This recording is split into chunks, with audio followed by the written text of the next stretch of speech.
Le groupe Croissance a sillonné tout le pays en vue de vulgariser le budget national, outil par lequel les discours et promesses politiques se traduisent en actions concrètes. Les séminaires, ateliers et séances de travail organisées dans le cadre de ce projet démontrent que l'USAID prône la transparence dans la gestion des finances publiques. Le simple citoyen doit savoir comment le gouvernement compte collecter les ressources, combien compte-t-il collecter, quels secteurs d'activité sont visés et surtout comment le gouvernement compte utiliser les ressources collectées. Chers bénéficiaires, j'espère que ce projet vous a permis de mieux comprendre l'importance de votre engagement dans l'élaboration du budget national. Sachez que l'USAID compte sur vous en qualité d'agent de changement pour dupliquer ses acquis auprès d'autres citoyens qui n'ont pas eu la chance de prendre part à ces activités. Je tiens aussi à féliciter les jeunes qui participent au concours final de texte Haïti 2030, le pays que nous voulons. Je me réjouis d'être avec vous aujourd'hui car il est primordial de vous encourager à prendre part au processus démocratique à travers la société civile haïtienne. J'aime aussi l'idée que l'on puisse parler du budget national en essayant de le lier aux objectifs de développement durable.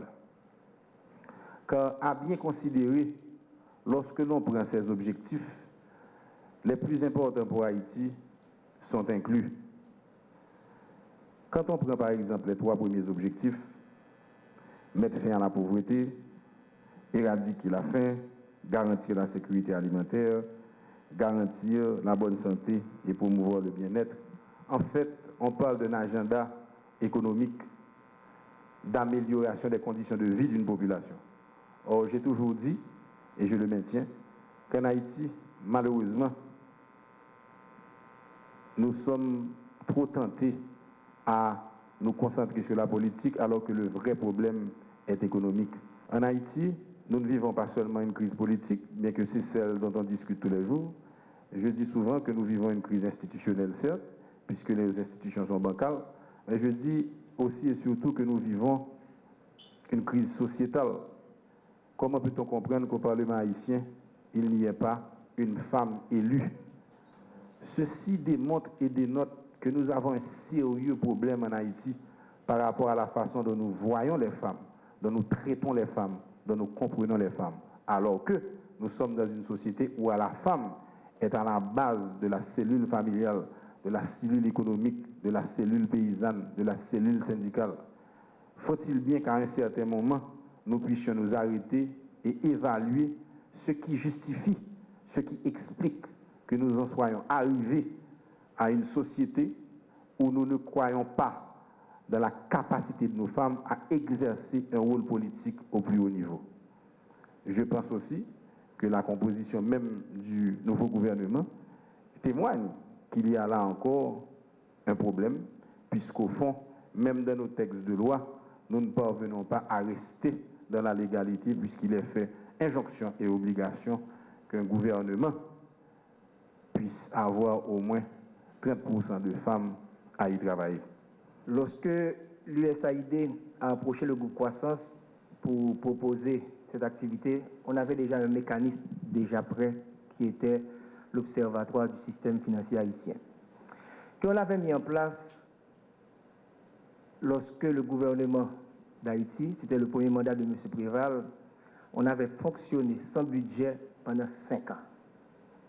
Et on ne pouvait pas pointer du doigt seulement le gouvernement, car aucun parti de l'opposition n'a jamais critiqué le gouvernement parce qu'on n'avait jamais voté un budget en 5 ans. Et j'aime le dire, avoir un budget en 5 ans, c'est comme avoir un enfant à l'âge de 5 ans et vous voulez qu'à 10 ans, qu'il porte les mêmes habits, les mêmes souliers, et c'est ce qu'on a réalisé dans ce pays. Et c'est ce qui nous avait poussé à mettre en place l'Observatoire du système financier haïtien. Un petit peu ce qu'ils ont aux États-Unis, ce qu'on appelle le CBO, à savoir un observatoire qui est presque indépendant par rapport au Congrès et l'exécutif américain pour essayer de suivre les flux financiers, les flux monétaires. Et c'est ce qu'on a fait pendant près de 10 ans. Et lorsque la USAID est venue nous parler, est-ce que ça vous intéressait de faire un projet pour parler budget? La réponse était simple.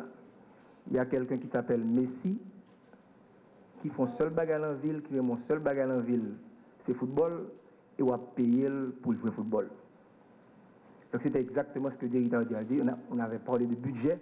Donc nous dire de travailler pour parler de budget à travers le pays, eh bien, on a pris l'occasion et c'est ce que nous avons réalisé. Donc nous remercions l'USAID, mais on souhaiterait que le secteur privé haïtien, que le Parlement puisse mettre des fonds pour de telles initiatives. Pas seulement pour un budget, mais pour la santé, pour l'éducation, pour l'environnement. Il doit y avoir ce genre de think tank, ce genre d'institutions qui défendent les intérêts de la société et de la nation.